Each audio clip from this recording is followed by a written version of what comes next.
प्रश्न 1. भारतामधील पहिले आकाशवाणी केंद्र 23 जुलै 1927 रोजी कुठे सुरू झाले? उत्तर ड. मुंबई. प्रश्न 2. भारतातील सर्वाधिक लांबीची उपनदी म्हणून कोणती नदी ओळखली जाते? उत्तर ड. यमुना. प्रश्न 3. राजा राममोहन रॉय यांनी बंगालमध्ये कोणत्या अन्यायकारक प्रथेविरुद्ध आंदोलन उभारले? उत्तर क. सती प्रथा. प्रश्न 4. संरक्षण साहित्य निर्मितीसाठी प्रसिद्ध असलेले वाडी हे ठिकाण महाराष्ट्रातील कोणत्या जिल्ह्यात आहे? उत्तर ब. नागपूर. प्रश्न 5. महाराष्ट्रात रामोशांना संघटित करून इंग्रजांविरुद्ध बंड कोणी पुकारले होते? उत्तर ब. उमाजी नाईक. प्रश्न 6. 1 एप्रिल 1936 हा कोणत्या राज्याचा स्थापना दिवस म्हणून साजरा केला जातो? उत्तर क. ओडिसा. प्रश्न 7. मुघल काळात सध्याच्या नाशिक जिल्ह्याला कोणत्या नावाने ओळखले जात होते? उत्तर ब. गुलशनाबाद. प्रश्न 8.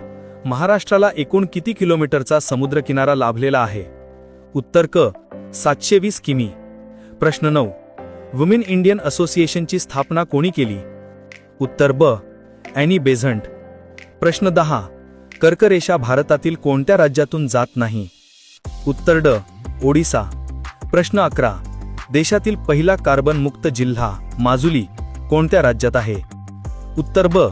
आसाम. प्रश्न 12. भारतीय राज्यघटनेतील 8वे परिशिष्ट कोणत्या विषयाशी संबंधित आहे? उत्तर क. राजभाषा. प्रश्न 13. पेशवे आणि इंग्रज यांच्यातील शेवटची लढाई कोणत्या वर्षी झाली? उत्तर ड.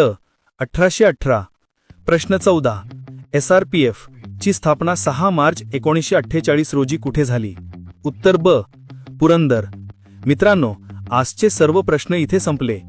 तुम्ही किती बरोबर उत्तरं दिली ते मला कमेंटमध्ये नक्की कळवा. अशाच आणखी दमदार जीके क्विजसाठी फॉलो करा आणि रोज थोडं नवीन शिकत रहा. पुन्हा भेटू पुढच्या क्विजमध्ये. धन्यवाद. धन्यवाद. धन्यवाद.